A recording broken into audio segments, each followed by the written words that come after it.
हमारी वीडियोस को देखने के बाद लाइक और सब्सक्राइब करना बिल्कुल ना भूलें। मोदी सरकार के किसानों से जुड़े 3 अध्यादेशों को लेकर देश का किसान विरोध में सड़कों पर उतर आया है।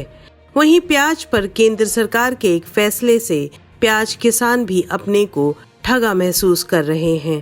प्याज की बढ़ती कीमतों को देखते हुए मोदी सरकार ने प्याज के निर्यात पर रोक लगा दी है। माना जा रहा है मोदी सरकार के इस फैसले के पीछे बिहार चुनाव है।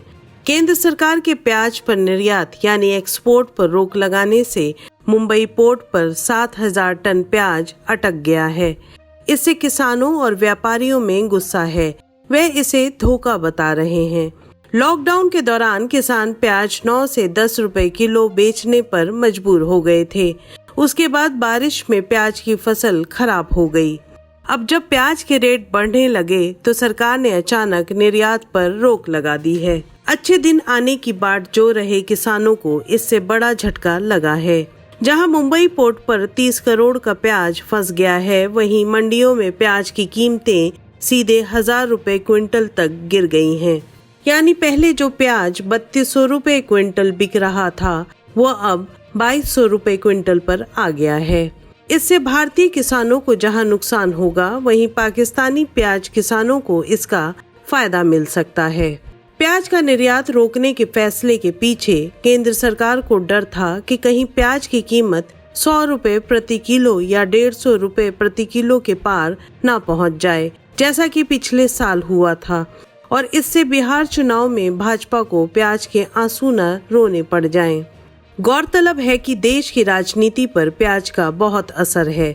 जब पिछले साल लोकसभा में वित्त मंत्री निर्मला सीतारमण ने सुप्रिया सुले के एक सवाल कि आखिर प्याज की पैदावार कम क्यों हुई, हम भारतीय मिस्र का प्याज क्यों खाएं, इसका जवाब देने के लिए जब निर्मला खड़ी हुई तो एक सांसद ने सवाल दाग दिया कि आप मिस्र का प्याज खाती हैं।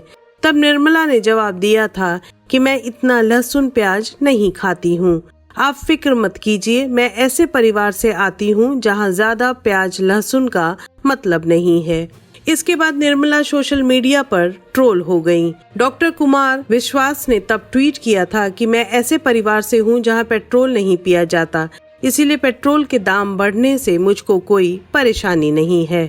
हालांकि प्याज राजनीतिक सब्जी मानी जाती रही है।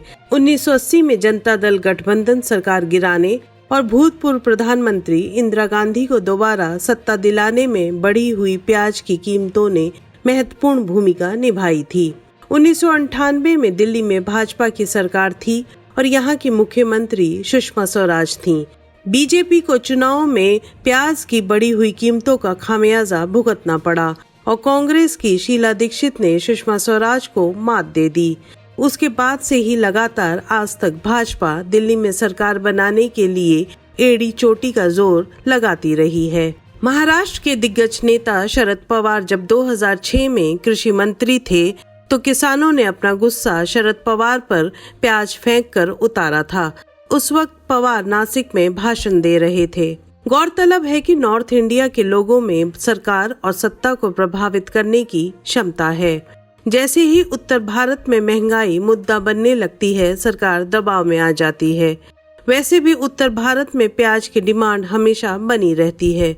बिहार चुनाव सिर पर है और नीतीश कुमार परेशान है। कारण है आलू, टमाटर, प्याज की कीमतों में लगातार उछाल। मजे की बात तो ये है कि कीमतों पर काबू रखने की जिम्मेदारी रामविलास पासवान के मंत्रालय के ऊपर है। प्याज पर काबू पाने के लिए मोदी सरकार ने भले ही प्याज के निर्यात पर रोक लगा दी है, लेकिन आलू की कीमतों पर काबू पाने के लिए सरकार के पास कोई तंत्र नहीं है। बिहार की जनता वैसे ही कोरोना, प्रवासी मजदूरों, बेरोजगारी जैसी मुसीबतों का सामना कर रही है। ऐसे में प्याज, आलू, टमाटर के बढ़े हुए दामों ने लोगों की दिक्कतें और बढ़ा दी हैं। आलू 50 से 60 रुपए किलो तो टमाटर 70 रुपए किलो तक बिक रहा है।